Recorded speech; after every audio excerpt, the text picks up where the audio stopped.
જીવણ મોઢવાડિયા નામના એક મેર, અહીંયા નહીં પણ થરાદ સુધી રાડ પડતી હતી.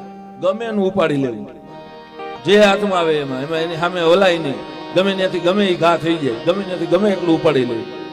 એમાં આપણા બેહાણમાં આવ્યા અને બેહાણની ધરતીમાં એક પટેલના બળદ એને ગમી ગયા. જોજો સાહેબ, જે પરજમાં આપણે બેઠા છીએ એક નાની વાત કરીને મારા શબ્દની વિરામ આપવો છે મારે. આ દેશને સંત ક્યારે મળે છે, આ ધરતીને લીરબાઈમાં ક્યાંથી મળ્યા એની વાત કરું છું. એટલે પટેલના બળદગીમાં પણ એમ થયું કે આને કઈ રીતે લઈ લેવા, કઈ રીતે ખબર ન પડે એમ. એટલે મહેમાન થઈને એની ઘરે રોકાણા. 1 દી 2 દી 8 દી રોકાણા ને એમાં વેત આવ્યો, આખું ઘર બહાર ગયું. 2 બળદને ઉપાડી લીધા. પછી એમ થયું કે ભાઈ પોરબંદર બાજુ જાવ એટલે કદાચ ખબર પડી જાય ભેસાણ દરબાર ને માણસો ને પોલીસ ને. એટલે એને ઉગમણી બાજુ હાલતા થયા. હાજનું ટાણું હતું, પરબની ઝૂંપડી આવી. પાછળ ખબર પડી ગઈ. એટલે પાછળ છે ખુમાણ બાયુ છે, પોલીસ છે, બધા પટેલ બધા હારે લઈને એને ગોતવા માટે નીકળ્યા ને એમાં પરબની ઝૂંપડી આવી ને એટલે ઝૂંપડીમાં બળદ બાંધી દીધા. પોતે 15-20 જણા ટેલિયાઓ બેઠા છે. આવીને જીવણ ભગત હતાઈ ગયા, જીવણ મોઢવાડિયું હતાઈ ગયો સાહેબ. પાછળથી આ બાજુ ધૂપિયું ફરે છે, હાથમાં સદદેવીદાસ અમરદેવીદાસ, સદદેવીદાસ અમરદેવીદાસ. અને ઈ ટાણે જયારે દરબાર લુણુકુમાર અંદર આવ્યા, આવીને કીધું બાપુ અમારો ચોર આની અંદર હતાણો છે. દેવીદા બાપુએ કીધું કે આમાં નજર માય તા તો આને એમ થયું કદાચ હું પકડાઈ જાઉં ને કાંઈ બને. એટલે હાથ જોડીને કીધું કે આય પરબના પીર, આમાંથી એકવાર ઉગારી લે ને મારી જિંદગીમાં કોઈ દી હું મેરનો દીકરો છું, કોઈ દી બીજે ક્યાંય હાથ નહીં મારું, ચોરી નહીં કરું, આમાંથી મને ઉગારી લે. એટલું કરીને આમ જે આંખ બંધ કરીને આમ જોયું ને તા પરબના પીરના હાથમાં ધૂપ્યું હતું. દેવીદા બાપુએ સામું જોયું તા તો અણહાર ફરી ગઈ. અને બળદની સામે જોયું તો બળદનો કલર ફરી ગયો. પટેલને દરબારે કીધું જોઈ લે આમાં છે આપણો ચોર. 15-20 જણા બેઠા તેમાં એક બાજુ નજર મારીને કે આ નહીં આ નહીં આ. પણ જયારે જીવણ ભગતનો વારો આવ્યો એની પાસે જઈને પટેલ જોયું ને પછી કીધું કે હતો આવો પણ આ ઈ નથી, હતો આવો જ, આ એટલો કાઠાળો, આવો શરીર, આવું બધું, પણ અણહાર ઈ નથી. તો કે કાંઈ નહીં આમાં ચોર તારો નથી કે ના, કે તો બળદ. બાપુ કીધું બળદ તો એક જ જોડી બાંધ્યા છે. બળદ ને સામે જોઈને કીધું કે હા ઈ જ મોરો, ઈ જ નાથ, બધું ઈનું.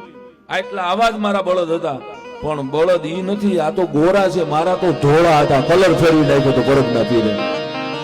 અને લાગી હા હા આમ જયારે એમ કહેવાય છે કે એક બાજુ બધા વયા ગયા અને કીધું લે ભગત હવે તારા બળદ ને લઈને વયો જા. કે બાપુ હું થોડો બળદિયો છું, હવે બળદ લઈને જાઓ. જે કરી પરબ નો પીર કરીને પગ પકડી લીધો. કીધું હવે મારી માટે પંજો મારી દે. અને બાપુ તને વચન આપું છું, મેરનો દીકરો છે, દુનિયાને કરી ન બતાવું હું જીવન ભગત ન કરાવું. મારી માટે એકવાર પંજો મારી દે. ને પંજો માર્યો. કીધું જોજો આ તો સાધુ નો પંજો છે, અહીંયા બીજું કઈ જડે એમ ન હોય. કે તો જો આ ખૂણામાં જોડી લઈને એ ખંભે મારીને જોડી મળી ચેતાવા. સાહેબ 1 દી 2 દી નહીં 12 વર્ષ એને જોડી ચેતાવી. આજુબાજુના 35 ગામ જીવણ ભગત માગીને આવતા 12 વર્ષ પૂરા થાય એટલે એકવાર દેવીદા બાપુ બોલાવીને કીધું કે અહીંયા આવ્યું જીવણ હવે તારું ભજન પાકી ગયું. બાપા તારે બીજે ક્યાંય જવાની જરૂર નથી, તારા ભજન પાકી ગયું. હવે તારે ધરતીમાં વયો જા, તારી ભૂમિમાં વયો જા. એકવાર દુનિયાને આવીને તને મસ્તક નમાવવું જોઈએ.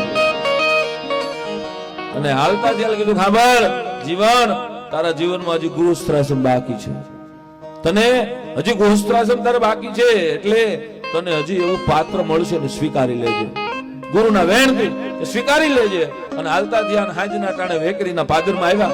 હાજ પડ્યું એટલે પનિહારી કોઈ પાણી ભરીને આવતી તેને કીધું કે અહીંયા કોઈ એવા ભગતનું ઘર ખરું જ્યાં મને આશરો મળે.